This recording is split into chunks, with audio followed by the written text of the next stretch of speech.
I noticed that many of you joined in about half an hour early, so we're really thankful for you joining early. I'm sorry that some of you experienced some technical problems yesterday, but you're with us today, so we're happy about that. My name is Natalia. I'm the Constituency Engagement Manager, and I work with Leila to try to bring you some of these experiences online. Today we'll be talking about funding for women's and girls' rights.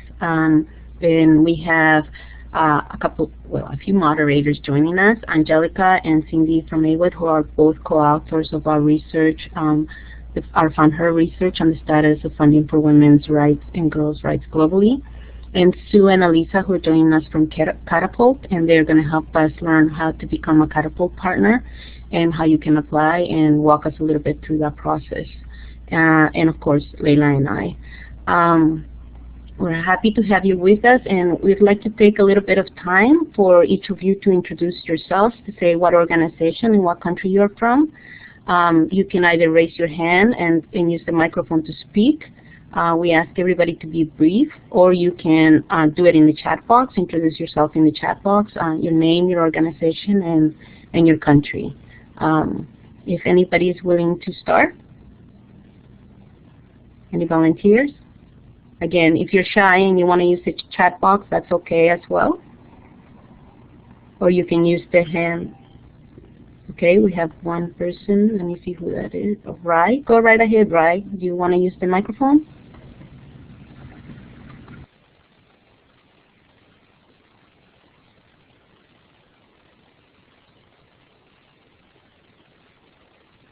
I see lots of you are introducing yourselves on the chat box. Rai, if you want to use the microphone, just press the talk button and we should be able to hear you. If you can't use the microphone for some reason, you can also use the chat box. But I see that Kay has introduced herself. She's from Madre. Visaka from the Association of War Affected in Sri Lanka. We also have Maria from Kalala Women's Fund in Spain. Rai, are you able to use your microphone?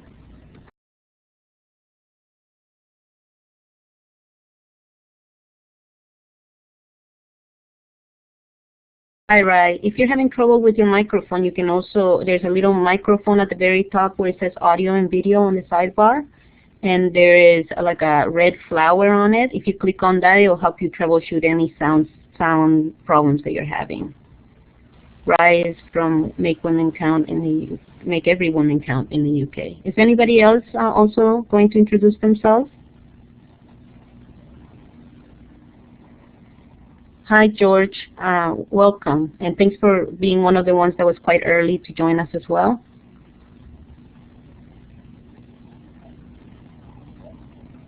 Hi, Edita and Sudava. Hi, welcome, Sudava. I think you were also on board yesterday.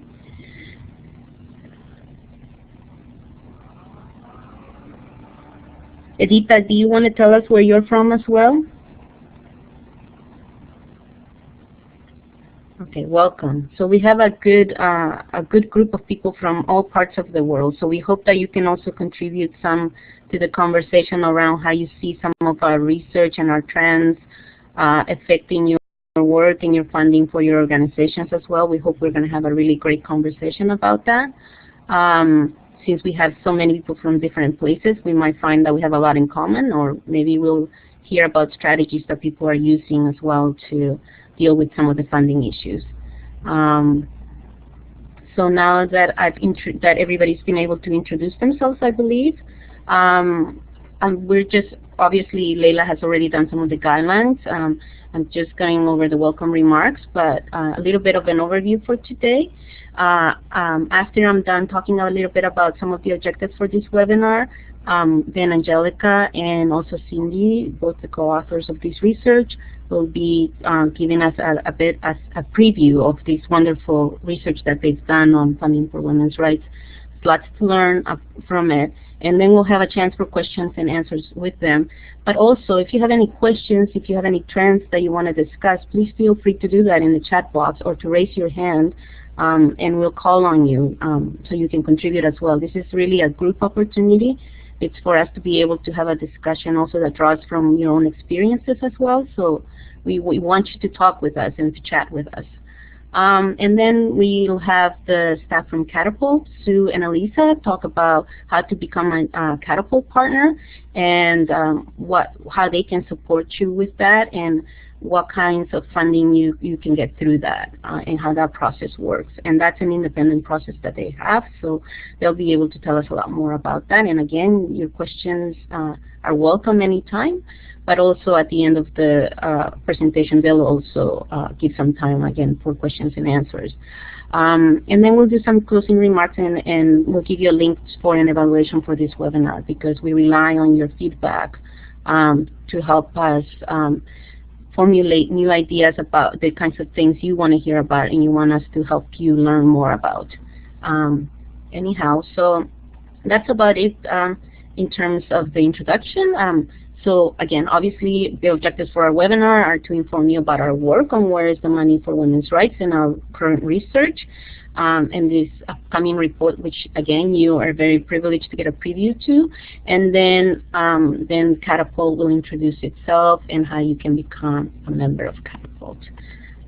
So I'm just going to give the mic right now to Angelica, who will be presenting on our research, and then we'll also be supporting in the chat box to answer any of your questions. But again, don't forget, you can put your hand up and you can ask questions and give us your feedback. Tell us how you see these trends in your own countries, okay?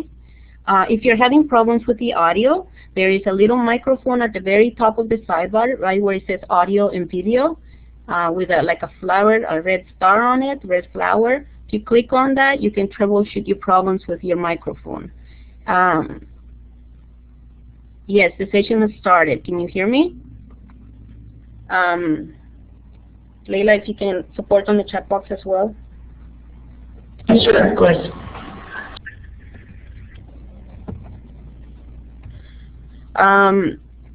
If you and Edita, if you continue having problems, just type in the chat box and we'll try to troubleshoot you through them. So Angelica, go right ahead and we'll work with everybody who's on there. Hello everyone and welcome to this webinar. Thank you for joining us, and it's good to hear some of the familiar names. I'm hoping that this will be more as a conversation as much as the technology supports us with that. So please use the chat box for us to get some of your comments, and then I will be making some pauses as I talk to make sure that you're able to engage. Can everybody hear me better now? The volume is all the way up for me.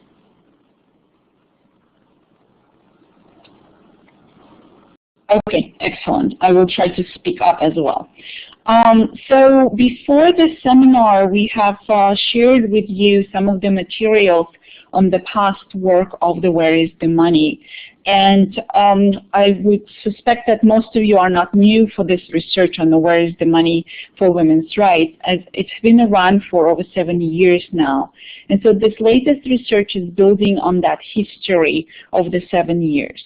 And with this one that is going to be published in just a few weeks from now, we are going to close the cycle of the Where is the Money for Women's Rights initiative. And we're going to shift to deepen our focus in terms of the funding trends as well as supporting women's rights organizations in fundraising and resource mobilization. But what we have seen also in the past that the Where is the Money research has supported women's organizations and our allies in funding communities to engage on the debates and issues around the funding trends and mobilize some more resources and strategize collectively.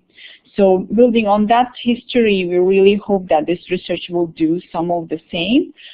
So with the purpose of this latest one was to update women's organizations on the current trends. We haven't done this research since after the financial crisis, so it was very interesting for us to see how the funding landscape has changed. We also were hoping that this research will provide funders with the information that they need in order to be able to do their funding better and more strategically. And finally, we were hoping that we could put some questions on the table in terms of what is next, how to organize around mobilizing more and better resources for women's rights in order to support the women's organizations in particular. We probably won't be surprised as we are moving towards discussing the funding trends. It's very hard to do without looking first at the current moment in which we are finding ourselves. And the women's rights organizations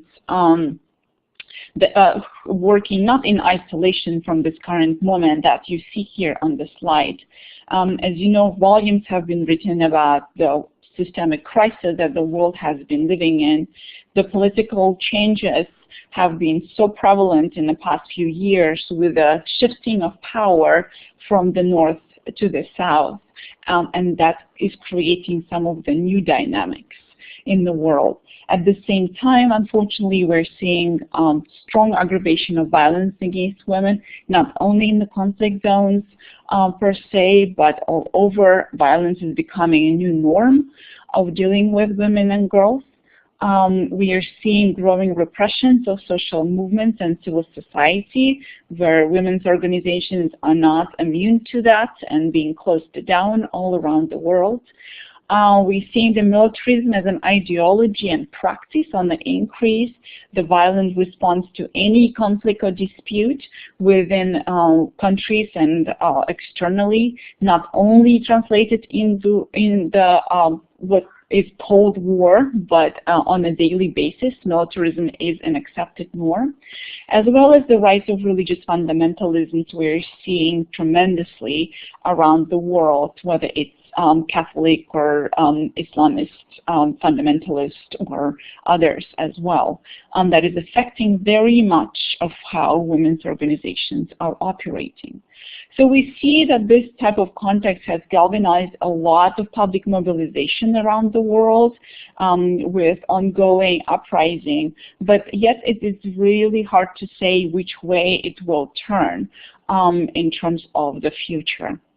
So there's a lot of room right now to maneuver and see how the women's organizations can be effective in this rapid change. So I'm going to give a pause. Is everybody with me still? Give me the plus in the chat box. And if there are any questions, please raise your... Okay, we're all good? Because I'm about to move to talk about the funding trends themselves, but I want to make sure that I give enough space to absorb. Excellent, thank you so much. So in terms of the funding trends themselves, so what we found is we've been doing this research for over a year, and what we decided to do finally when we started writing it into the paper, we actually grouped them by 3 major trends that we saw. And I'm going to go trend by trend to present to you. So trend number 1 that we're seeing that is shaping the funding landscape is around visibility of women and girls in mainstream debates and agenda. So what we're seeing is that the women's rights activists and our allies don't need to be saying, what about women, what about girls? We have arrived. That's how we're calling this trend. We see that the interest has increased in women and girls, and specifically around the investing in women and girls as a strategy for women's economic empowerment and broader development and economic growth. So we hear variations of this discourse from actors from the World Bank, Newsweek, Walmart.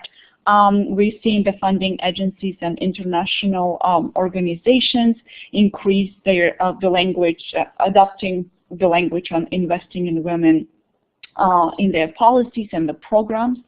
We also see that corporate actors are emphasizing women as a key constituency of consumers, economic agents, and small-scale entrepreneurs.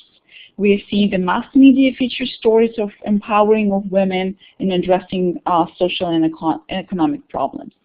So with so much talk about women and girls, we're not in the position as a women's movement any longer to talk about putting women and girls on agenda.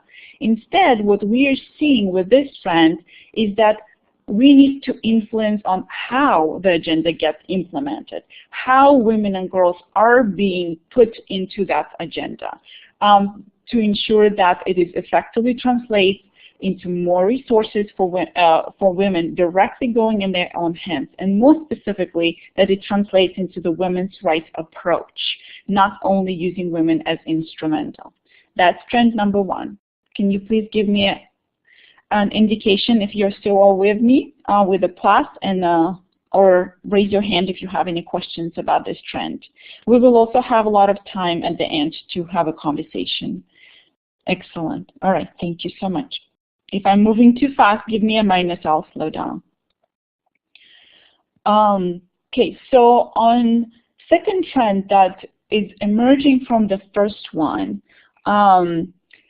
we are seeing that the major new players are coming into the space, our private sector.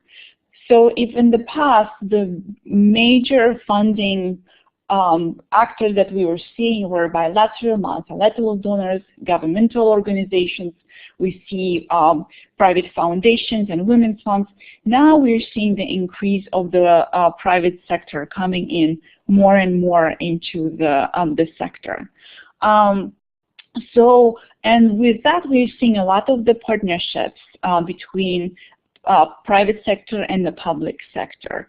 We're seeing big corporations like ExxonMobil, Coca-Cola, and others are coming into the space and wanting to be part of the development financing and philanthropy with the women's rights approach for the women and girls.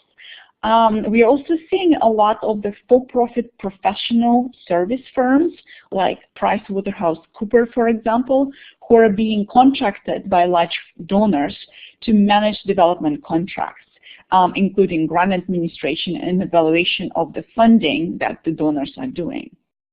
So also, if we're looking at some of the largest global funds related to development concerns, that identify public and private partnerships.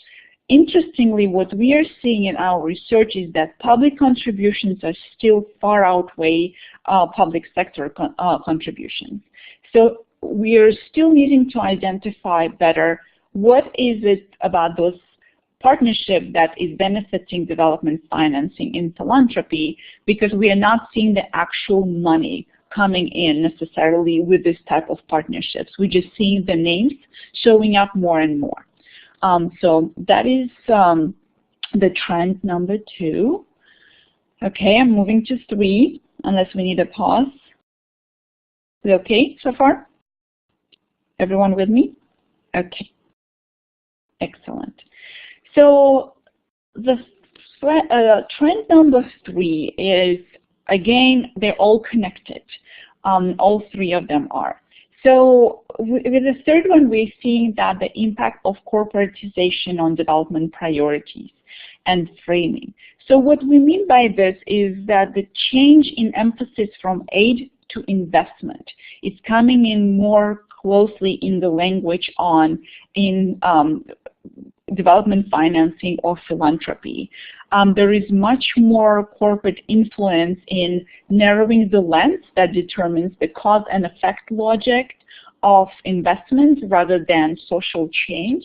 And it's shaping some of the initiatives on of how the money is being distributed through different funders. So there definitely needs to be much more detail on how this is being implemented. But what we are seeing is that it is becoming much more into the lower common denominator in terms of how women's issues per se are being addressed. Economic empowerment becomes support for small entrepreneurs or economic credit activities, instead of the right to education, right to the land. So in terms of the education, it doesn't translate into the education reforms, but becomes more of support for scholarships to individual women and girls. And so it's not looking at the potential barriers for women and girls in getting into the education. Issues like trafficking, for example, become focused on sex trafficking and conflating trafficking with sex work without a comprehensive view of migration and trafficking practices like agricultural, domestic, or other work that's impacting people of moving away from their lands. So it's less of the systemic approach, more of a patch on a problem and a very instrumental approach to how one girl or one woman can change her own life, then consequently change the community. So those are the three trends that we are seeing. And I want to move to talk about specifically of what is the most important core value of the AWID's approach on where is the money for women's rights. And even though it's called Where is the Money for Women's Rights, the focus of our research has always been women's organizing. We don't believe that it's just enough to ask a question of resources that are going to women and girls broadly. Instead, we want to specifically know how much money is going to resourcing women's organizations that are doing the work. Because we believe that women's groups play a crucial strategic role in advancing women's rights, and there's no other actors that are doing the unique work that women's rights organizations are doing individually and collectively. So based on that, what AWID has been doing for the past 7 years is actually conducting surveys to complement the research that we're doing, looking at the funding trends from the donor community. So we want to know how much money actually women's organizations are telling us what it is that they are doing, how it is that they are getting the money, how much money do they have. So I want to show you the slide of how much money women's organizations reported to us that they had in 2010. A combined income of 740 women's organizations in 2010 was $106 million, which is only 1/3 of Greenpeace's budget. We're not comparing it to the Greenpeace just to say who's good, who's bad, just to give you an example of how many women's organizations have responded to us, to our survey, and reported their funding from around the world in comparison to just one nonprofit organization. It's importantly to say that with this survey, we sent it out in 5 languages. That meant that we got much more responses from countries and regions that we haven't in the past. So we got responses from 140 countries, from 1,100 organizations. And so what's also very interesting in this data is that collectively the women's organizations have this much money, and then if you look at the median income, we're talking about the women's organizations working with about $23,000. So we're talking about very small scale women's organizations. And then we also ask the women's organizations about where do you get your money? Who is the funding, which are the funding sectors that support you? And that's what we saw. You're seeing here on the slide that many women's organizations rely on bilateral agencies, private foundations, governments, individual donors, women's funds. So this is a proportion of the actual money that they are receiving.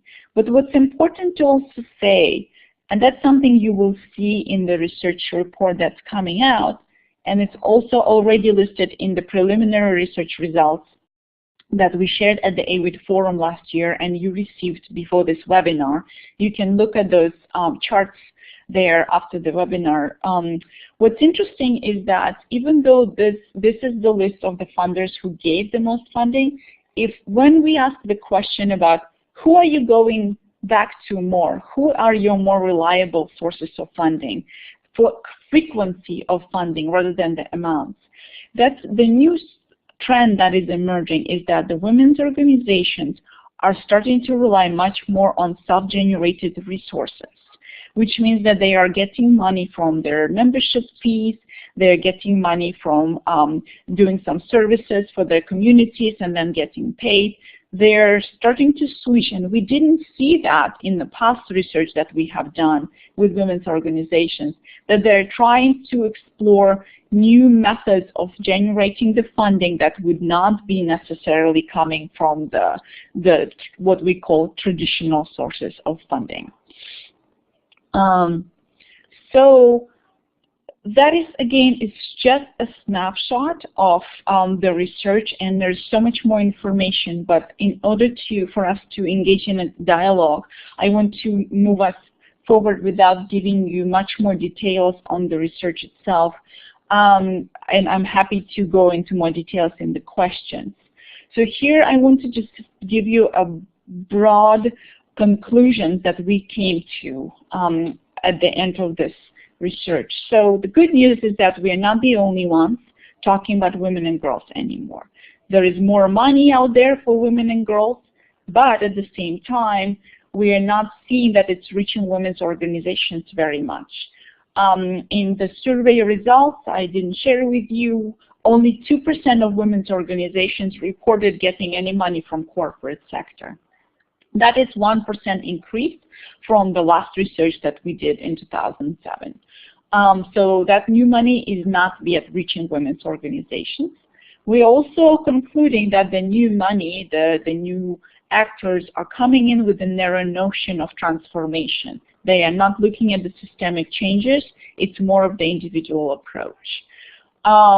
We're also seeing a positive trend that the individual philanthropy is increasing, that the women's organizations are increasingly starting to tap into the individual fundraising, especially in the countries where the online fundraising is possible to do. There is the change in individual philanthropy is coming from large rich people's donations to more people donating smaller money, which also creates more flexibility for women's organizations on how to use the money.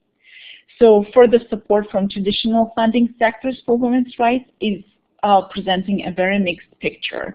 We're seeing some of the traditional funding sectors like bilaterals and multilaterals decreasing. Some of the interest is increasing in some, while decreasing in others. We are not sure how women's funds are going to do in the next few years, as they have themselves been struggling for increasing their financial situation. And we're also concluding that the combined income of women's organizations is very small, and there is limited financial sustainability of women's organizations, as we asked them some questions about how the crisis hit the organizations, and unfortunately some organizations said that they had to close down or cut down on their activities or cut down on their staff, which is not a very promising picture for sustainability of our movements. So what is next? What can be done and by who to advance women's resource mobilization? We are concluding our report with some of the recommendations that we're putting forward, and this type of conversations like this one would be very interesting and important for us to talk about, what else do you think we should include in the next steps? We believe that it's very important for women's organizations to start assessing the reality based on these trends and explore critical engagements with the actors that we did not usually engage with in the past because we didn't know them or we mistrusted them. We need to understand that not all of the new actors coming in are necessarily coming with the bad agenda. We need to understand them better and try to see how, if possible, to engage. One of the ways to engage is that we believe it is really important to communicate our impact. We often hear from the funders that it's very difficult for them to necessarily understand what women's organizations are doing in terms of collective impact. And we ourselves should be dictating the donors of how our impact needs to be evaluated and what it is that we believe needs to be counted and how. And we also think that the collective and bold vision, how to mobilize more and better resources for women's rights, is really essential. So instead of working in silos and fundraising just individually for each organization separately, that is becoming harder and harder. How can we all come together as a community and to build a vision to mobilize more resources? So those are our own conclusions, but so what I want to open it up right now to have a conversation. Do you agree with the trends and analyses that I presented? Do you think we missed anything? Are you seeing those trends unfolding in your work and your locations? Would you have any other recommendations for us in regards to next steps and how to engage on these trends? So I'll stop for now. Thank you.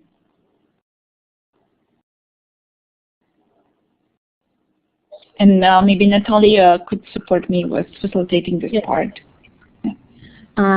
If everybody, if folks have any questions or comments, do you see these trends happening in your own locales? I know that it might seem as if it's all been said, but I think speaking from your own individual organizational experiences is really helpful as well to entice our discussion and to help us move the conversation forward. So I see some of you are in agreement, but if you can expand on that, maybe you want to raise your hand and talk a little bit about how that's actually impacted your own organization. Or if anybody has any comments, do you see other trends that we might have missed?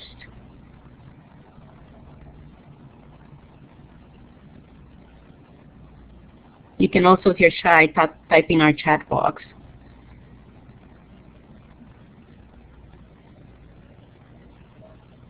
Okay.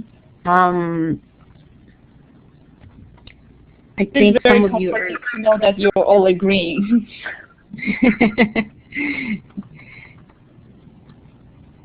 Yes, I think it's good to see the agreement. Oh, some people have technical problems, but if you want to speak from your own experience as well as how you see the trend happening, that would be wonderful as well. And also, more specifically on recommendations, I think that will be very important to see how can we tackle those trends, and whether you see a potential for us to overcome this, I would say, crisis for the women's organization sustainability.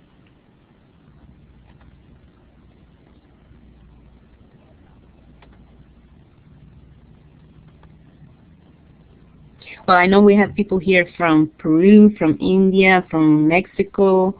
I think it's such a varied regional,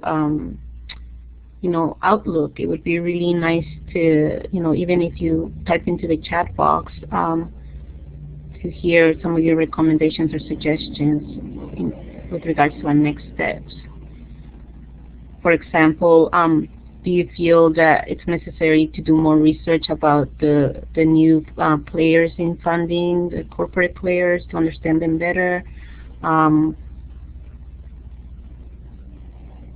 I see that Claudia is contributing on the chat box about some of the challenges in Central America. Angelica, do you want to speak to that comment, or? I'm finishing reading you. Okay. Yeah.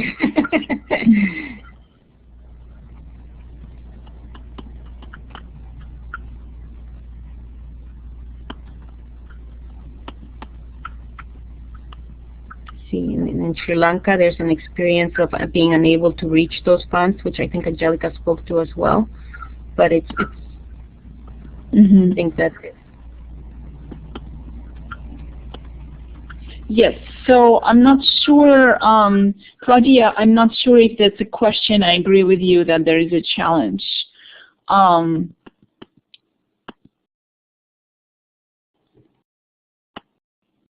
Yeah, I'm not sure if that's a question necessarily. But in terms of the, yes, please, go ahead. Can you, yeah, it will be easier if we have a conversation. Hello. Sorry, I didn't know how it works. Can you hear me? Yes, we can. Yes, yeah, I just wanted to share with your situation because I totally agree with the information you provided and the trends. And something that that we have seen here in Central America during the last 2 years, I think it's that big women, medium or big women organizations are now trying to get funding from us, and it puts a lot of pressure in our work because we support small grassroots organizations with grants of $5,000 average. But now we see that the women's and feminist movement are struggling with this financial situation, and they are, knocking on our door to looking for support. And we have a commitment with the women's organizations and feminist organizations, but we cannot respond to that demand. So it puts a lot of pressure on us, and we are now trying to figure out how to contribute to the women's movement and to their financial stability.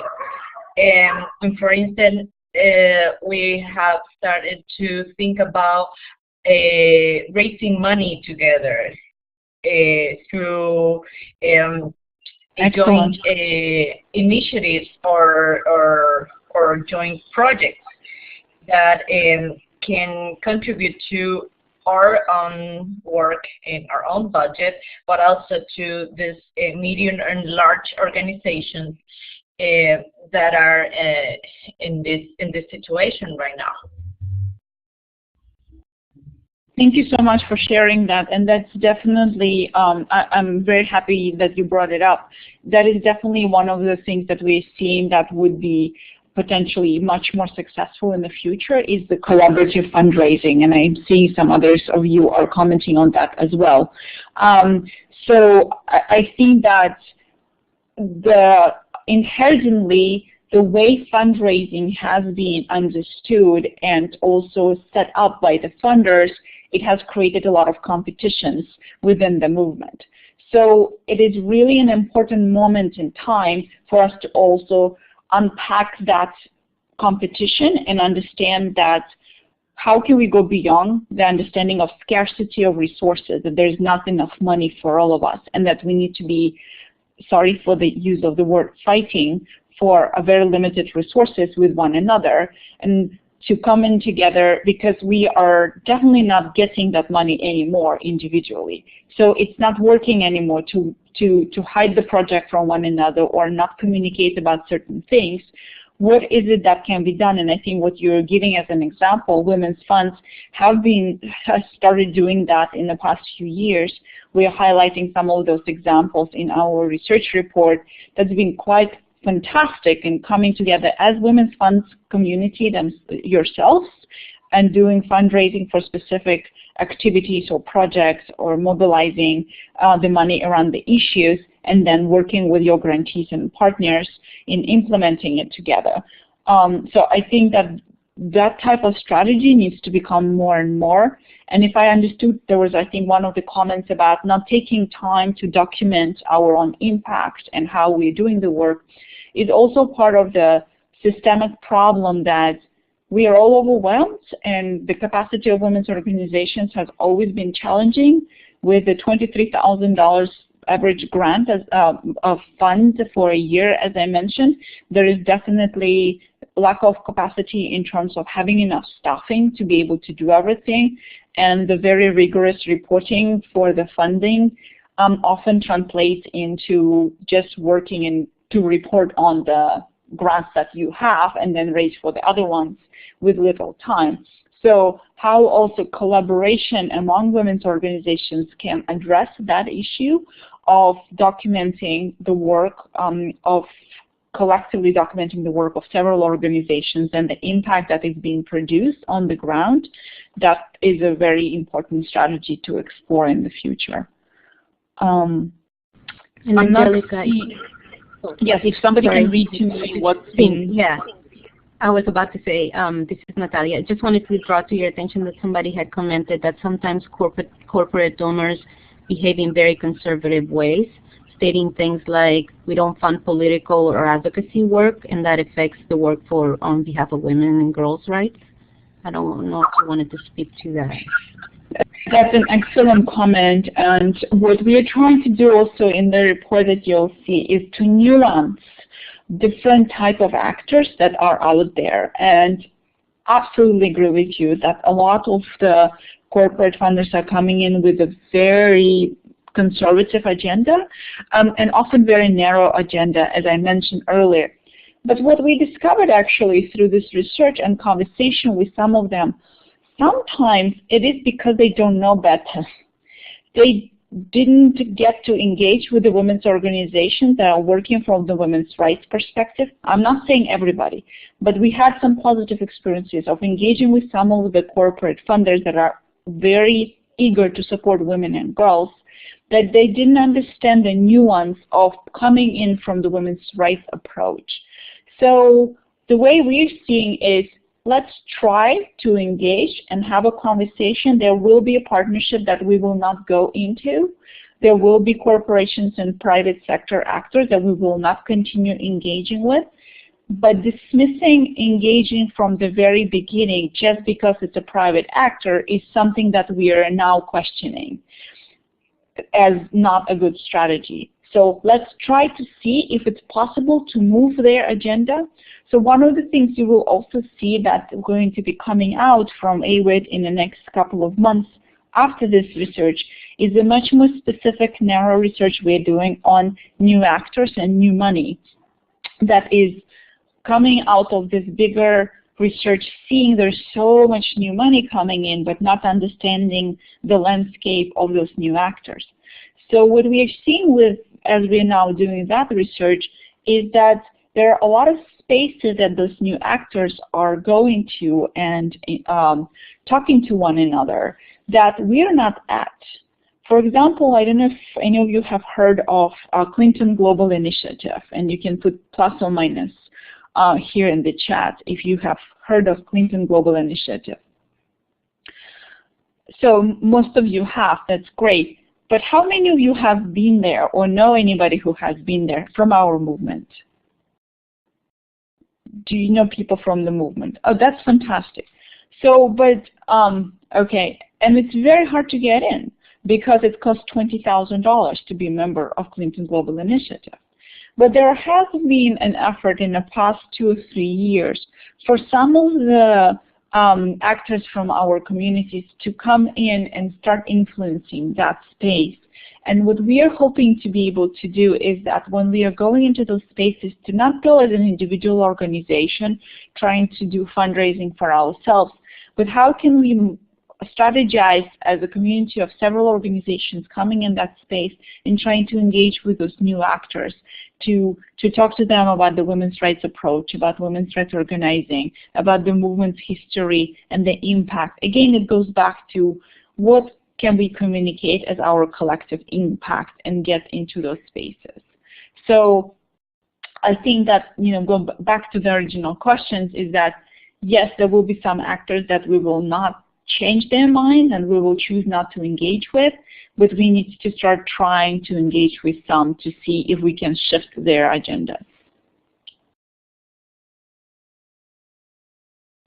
And Angelica, I think there's somebody else who just made a comment about how this session is very helpful, but the economic situation worldwide is affecting the funding context as well.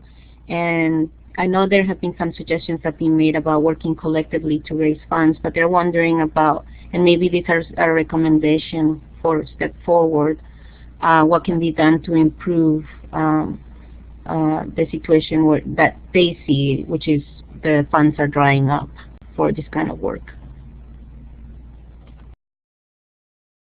I know this is an essential question for all of us being in a state of survival. There are no easy answers, unfortunately, but there are some promising bright spots that we're seeing. We are seeing that some of the multilaterals and bilaterals like the Dutch have been champions of the women's rights, and we are hoping they will continue. We're seeing that Norwegians and the United Kingdom have started to increase their support to the women and girls. So we are hoping that we'll be continuing from what we call the traditional funding sources will not dry out completely, and that they will pick up the speed in the coming years post the crisis. It is taking them much longer than we wish. But at the same time, so one of the trends, as I said, that the self-generated income, the fundraising online, the going into your own communities and raising the funding from your own communities, I know in some of the contexts it's quite difficult because everybody in some of the contexts is living in a complete state of poverty. So the fundraising is very difficult to do in your own context. At the same time, maybe we haven't explored some of those strategies because there has been funding available from external sources. So just putting that question in our minds of maybe there are some of the ways and opportunities to mobilize our own communities for different resource mobilization. And always remembering that resources go beyond money. What are the ways that we can collaborate with one another and other civil society members to increase our collective resources to do the work that we need beyond the funding in terms of the money themselves? The third suggestion I would make is that what we are seeing that the bright spots increasing given the political shifts in power of emerging economies.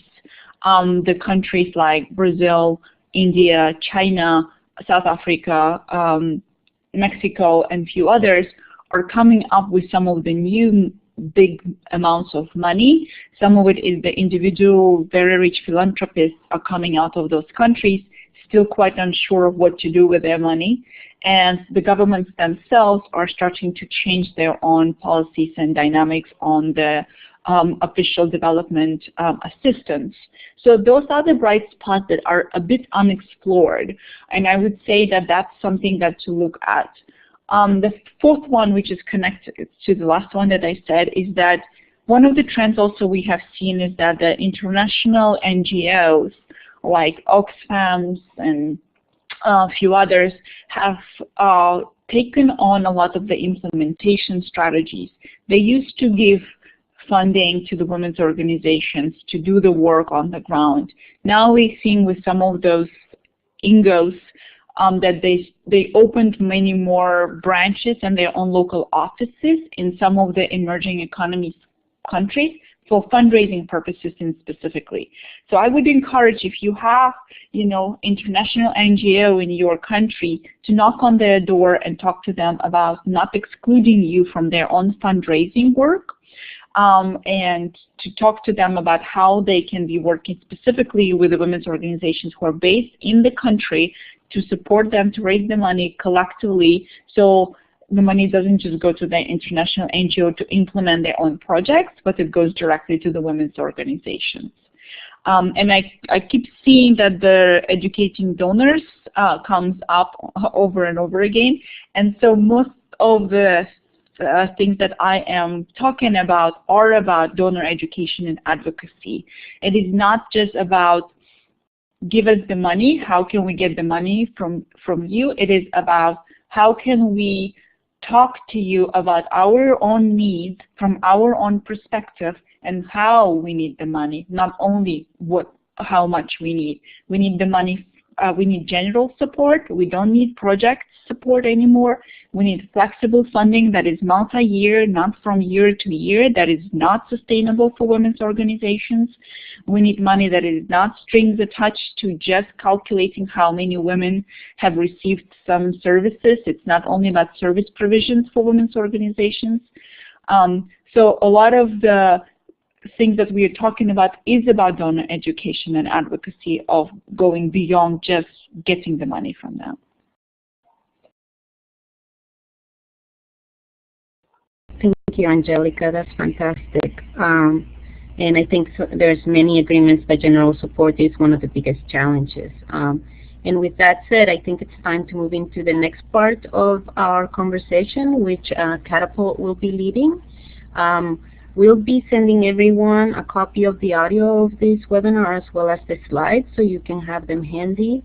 And if you have any delayed reactions, please feel free to ask questions or send them to us by email and we can relay them as well.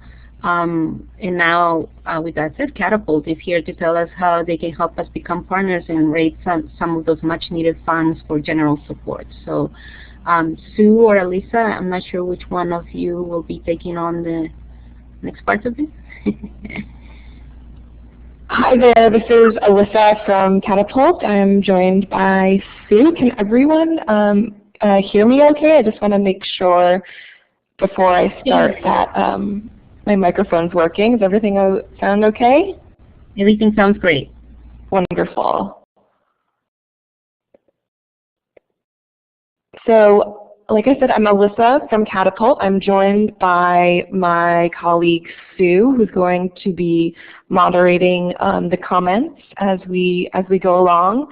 And I just want to say thanks again to AWID for coordinating this webinar and for everyone for attending. And I think that this presentation is a great segue into telling you all more about Catapult and what we do and what this new platform that exists for crowdfunding can do to help grassroots organizations all around the world and raise money for their organizations.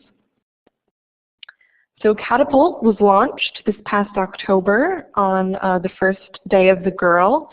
We were founded by and continue to work in collaboration with Women Deliver. Currently, we have about 252 projects on our website, and these projects are in more than 70 countries. And among those projects, there are about 90 organizations who we are currently partnered with.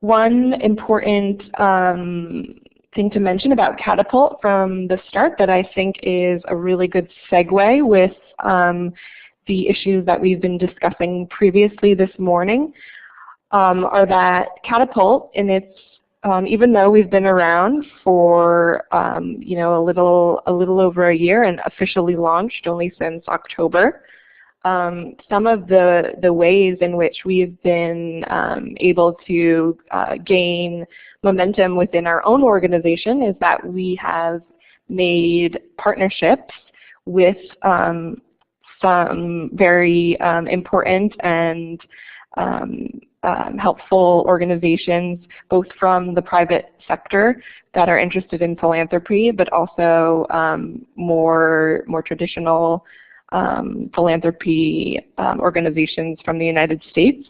So for example, we have matching campaigns with the Gates Foundation.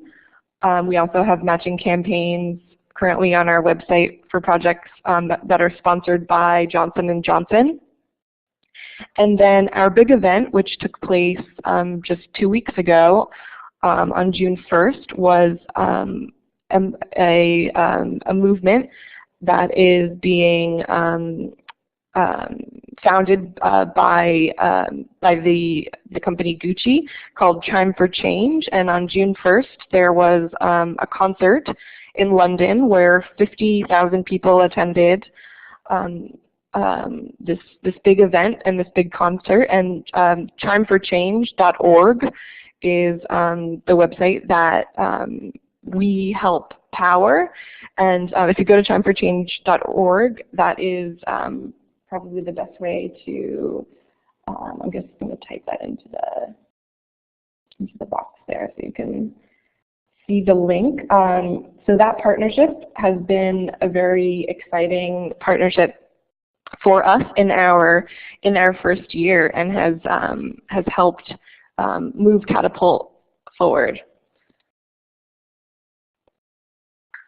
So we have built a crowdfunding site, and I know that many people are new to the idea of crowdfunding, but The basic idea behind it is that we're using technology and the internet to power a collective collaboration of a new set of donors, really. And we are using that new set of donors to support grassroots organizations that work on the front lines to really, fight for human and equal rights of girls and women. And we really see it as, the call to action that's been missing, because we really, at Catapult, we are trying to engage a new audience of donors. And while we're very connected to the women's movement, we're also trying to not just work with the women's movement, but also engage new individuals through our crowdfunding platform to say, these are the organizations that are already doing great work all around the world, and you can help by donating through Catapult. So Catapult is very flexible. We work with all organizations as long as they are a nonprofit, either registered as a 501c3 in the United States, but also we have our own ways of determining charitable equivalency for all the organizations that work in all the various countries around the world. And we are focused on supporting projects that focus on girls and women. So as long as your project supports girls and women, we are here to help you fund that project. So how Catapult works for partners is that you as the partner identify the need within your own organization for what a project is that is both aligned with what you need to raise money for and what we can help you with. And then the process starts by applying to become a Catapult partner first. And I'm going to go over the steps today about that process. So after you apply to become a Catapult partner, you post your project. And then once you post your project, Catapult goes to work for the project that you've posted. And what that means is that we use our social media channels to promote your project, and we use our crowdfunding platform to reach our donors. From there, we give you 5 months from when you post your project to reach 100% of your budget. And once that 100% is reached, we then Catapult is all about transparency with our donors, and so we require the partner to report 90 days after the project has fully funded on the impact that your project is showing, and then we require another report at a year.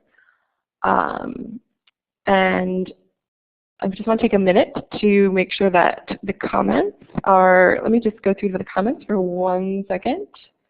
Actually, I'm going to go to the next slide and then see if it answers some of the questions that people will probably have right now. So becoming a partner starts by filling out a form that we call our screener. And that screener takes about 15 minutes to fill out. Once the screener has been approved, we send you an email with a login and a password for your partner account.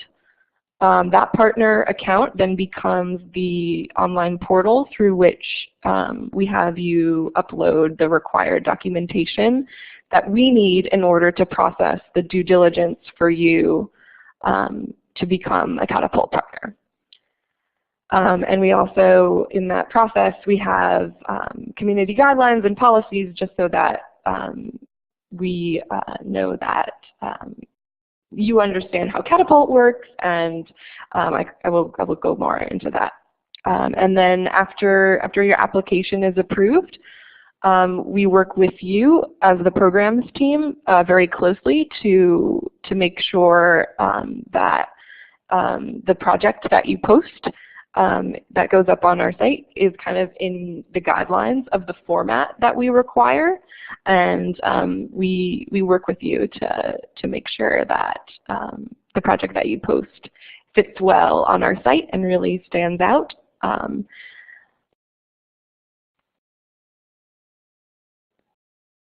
So the required documentation for becoming a partner is very detailed in this slide. You'll see that the requirements are different depending on where your country is based. Everyone who becomes a Catapult partner must go through this application process. And you'll see that the documentation that we require is based on US grant-making requirements.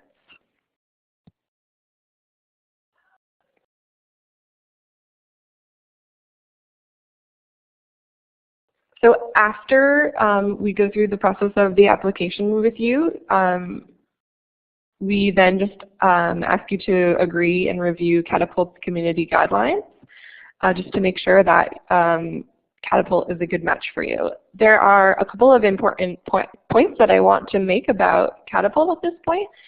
The first one being that there are no fees involved whatsoever. So what that means is that any fees associated with online donations, or either when we wire transfer you the fully funded amount of your project, Catapult covers all those costs. The other point about Catapult that's very important to us here is that we're all about transparency. And what that means for partners is really that our goal and our mission is to provide a platform that donors can know where their money is going. So when we work with you to create your project, part of that, part of putting together the project is creating a budget. And when we put together that budget for your project, and that we often have more questions for partners, and to say, you know, can you please expand more about what you mean about this particular cost? And ultimately, we want to maintain that transparency with our Catapult donors, and what that means is that you can and you should include operating costs in your project's budget. So if there are administrative and overhead costs, we are happy to help you fundraise for those costs in your project. We just want to make sure that you list that out in the line items of the budget. Catapult does not limit the amount of money you can raise, but we do work with every organization to try to aim for their project to raise approximately $20,000. And we work with you to make sure that the budget is also achievable within 1 year. That's another important point to make. As of right now, Catapult is all the projects that we support have to be achievable within the span of a year, because that is the way that our reporting to our individual donations is individual donors who receive that email from through Catapult, but from you, that says this is what we've done with the money that we raised on Catapult. So the project lifespan is open to receive donations for 5 months, after which it will be retired. And in order to receive any of the funds that you raise, you do have to reach 100% of your funding goal. You can have more than one project on Catapult at a time. And once the project fully funds, Catapult sends you the funds in one transfer all at once.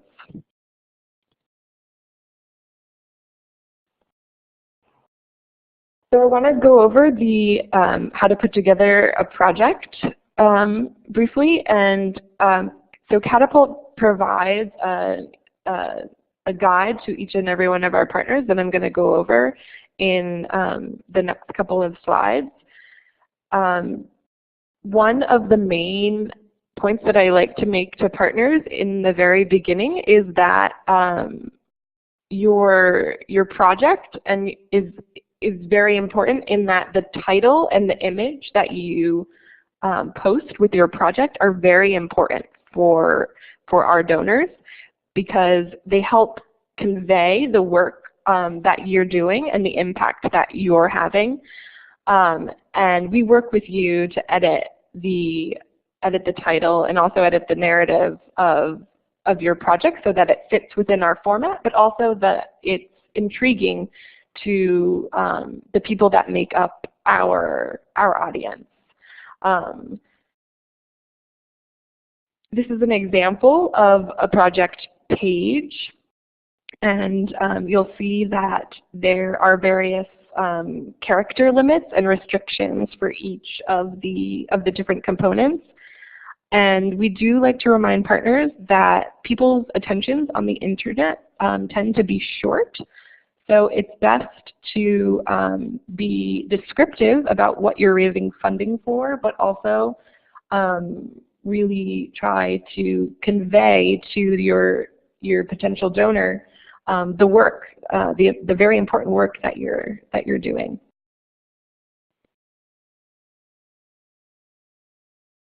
So if you fast forward 5 months from when you've fully funded your project, we are obviously very excited when each and every time a project gets funded.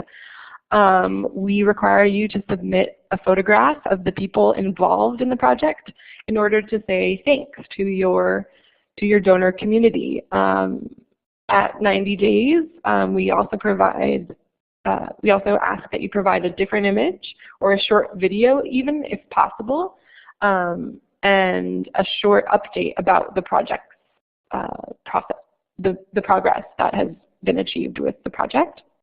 And at 1 year, we work with you to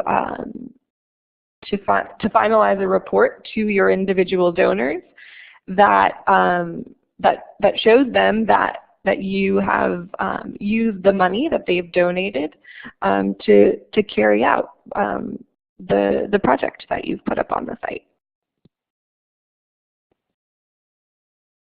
So now, if you have any other questions that I have not answered, both Sue and I would be happy to answer those questions. You can also, I'll provide both of our email addresses in the links at the end, and please feel free to contact both Sue or myself, and we are happy to work together to help bring you on board to become Catapult partners.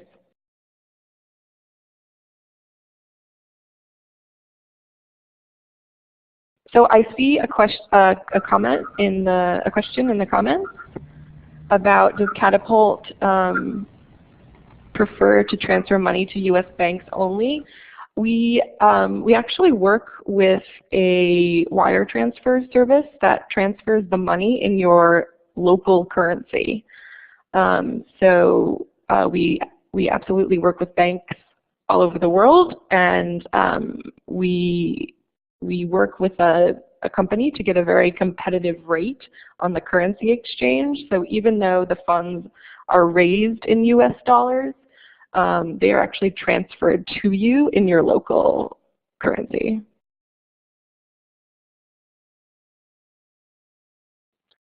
I see another question in the comments about how many projects have been completely funded so far. That is a great question. We actually have a new tab on our website called Results, where you can go and see all of the projects on our website that have been completely funded.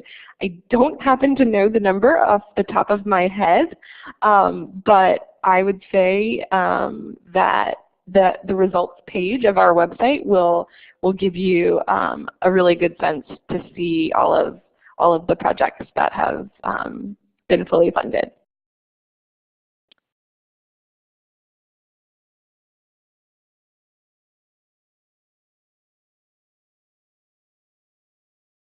Lisa, I think there was a question about the maximum amount of projects that people can submit to Catapult. Oh, great, thank you. So right now, I would say that the average partner actually has one project, and depending on the scope of the project or what depending on the scope of the project, we can also sometimes work with you to break one bigger project into multiple projects if that fits better with your fundraising goals. I think the maximum number, I believe, is 10. But I don't think we have anyone on our site that, or that's not true actually, we do.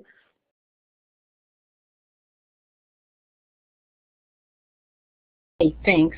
And does anybody else have any more questions for Alisa or Sue before we wrap up? Or any delayed questions for Angelica maybe? Things that you hadn't thought of? Oh, there's some questions coming up. Yes, that email, partners@catapult.org, is where you can be in touch with Catapult about becoming a partner, correct? Absolutely, and feel free also to email me personally, and I can also, or Sue, we can help you out. And I think there was a question about, Claudia, you were asking a question about recommendations. I'm not sure what you mean. Do you want to speak to that? You want to use the microphone to speak to that? I think what I understand is that Catapult has its own process for deciding who partners with them. And if Alisa, maybe you want to contribute to this, or Sue. And so we respect that process. I think that Catapult is really willing to work with AWID members to see if they can become a partner. I see you're agreeing. Absolutely. What was the question? Which specific question? I'm sorry. Whether we can give recommendations for the different funds and organizations that are here participating in the webinar so they can become Catapult partners. And what I was saying was that you have your own independent process for deciding who becomes a Catapult partner, but you are certainly very excited about working with AWID members so they can access your service.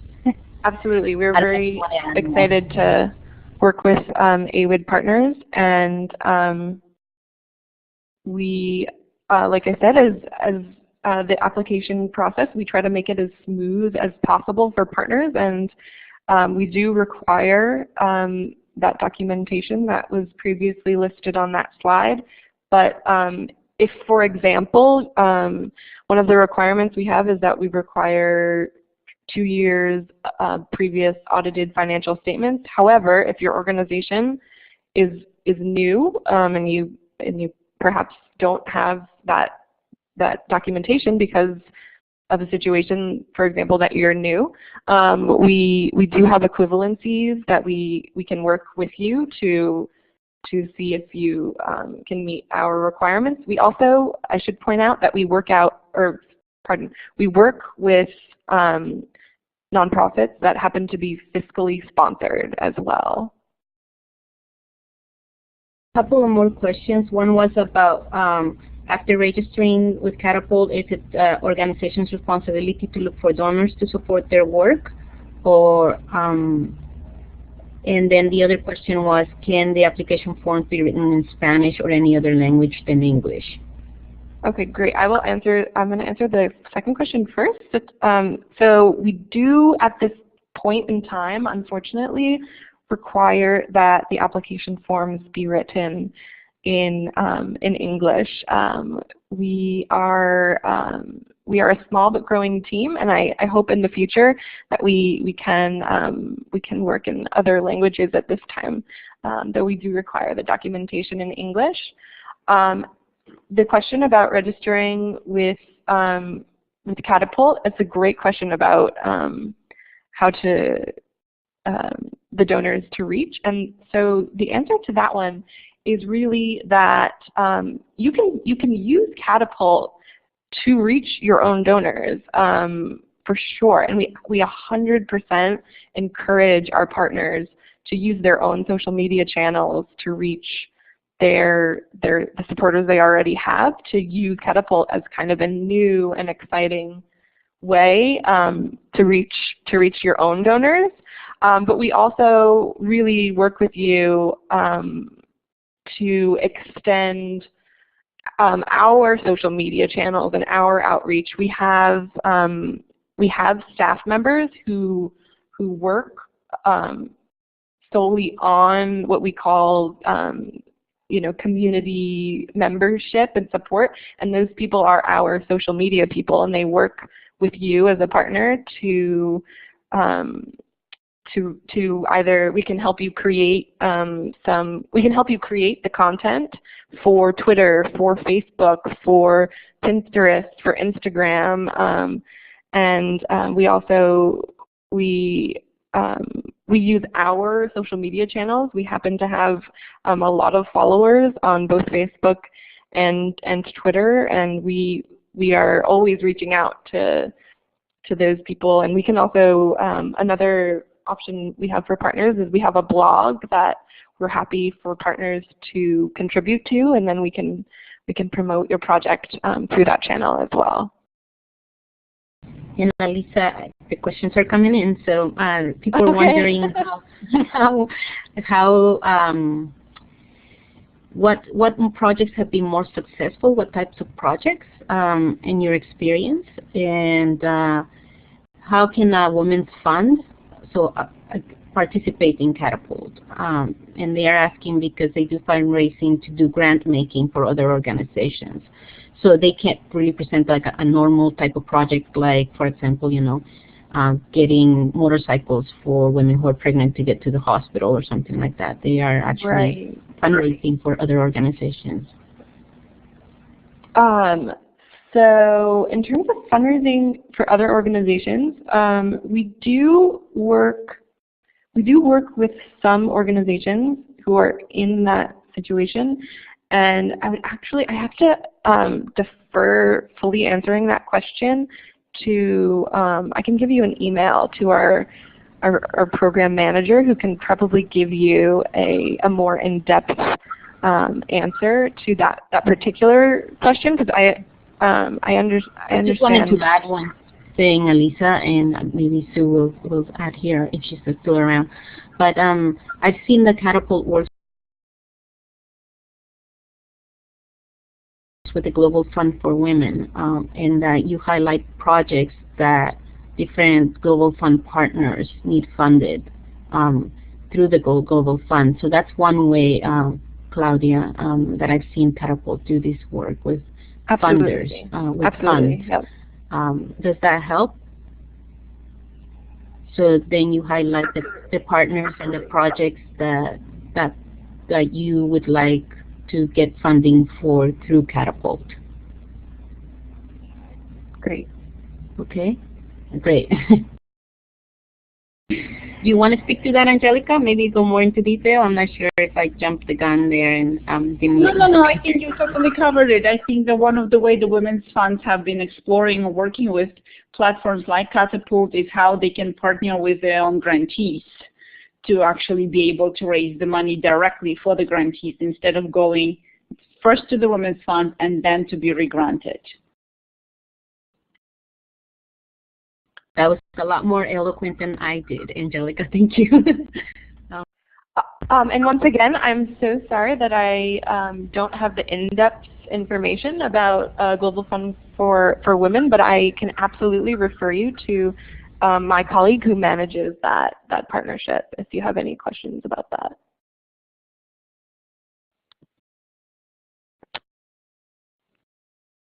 I think everybody understands how it works. And again, they can be in touch through the partners at catapult.org email to get more understanding of how Catapult works with funds. And they do work with funds, so that's great news for everyone as well, I think. I don't know if anybody else has any other questions. I mean, the questions in the discussion has been fantastic. Any questions for Angelica that you've had delayed reactions or comments about next steps in terms of funding and funders? Great, I'm glad Maria found that helpful. If not, we're going to move to wrap up with the webinar. I just want to say thank you to all our AWID members who participated today, and thank you to Alisa for joining us. I don't know, Alisa, if you have anything else to add. No, okay, great. I think we're all set. Thank you so much to AWID and everyone. Okay, great. And then now we're just going to, if everybody can just hold on before you leave, we're going to give you a link, which we'll also send by email, but we would really like it if you could click on the link and fill out our evaluation. These evaluations are really helpful in terms of future webinars that we'll do, how this webinar worked for you, was it helpful, did it increase your capacity, did it help you understand AWID's work better and its research. So please take the time to fill out the evaluation right now if you can. We find the longer that people take to fill it out, the less the response that we get, so we would really appreciate it if you could log on right now and fill out that evaluation. And we just want to thank everybody also who tweeted. The conversation on Twitter was fantastic. I think we got other people talking about this research that's coming out from AWID, and other people more interested in becoming members and being part of this great big movement that we have here. So thank you so much to everyone. And again, if you have any questions for us, you can write us at membership@awid.org. We will be sending you the slides, as we said, the audio as well, and any links to resources as well as to the Catapult website, so you can log in and become a partner. So thank you so much, and thank you to Leila, Angelica, Alyssa, and Sue as well.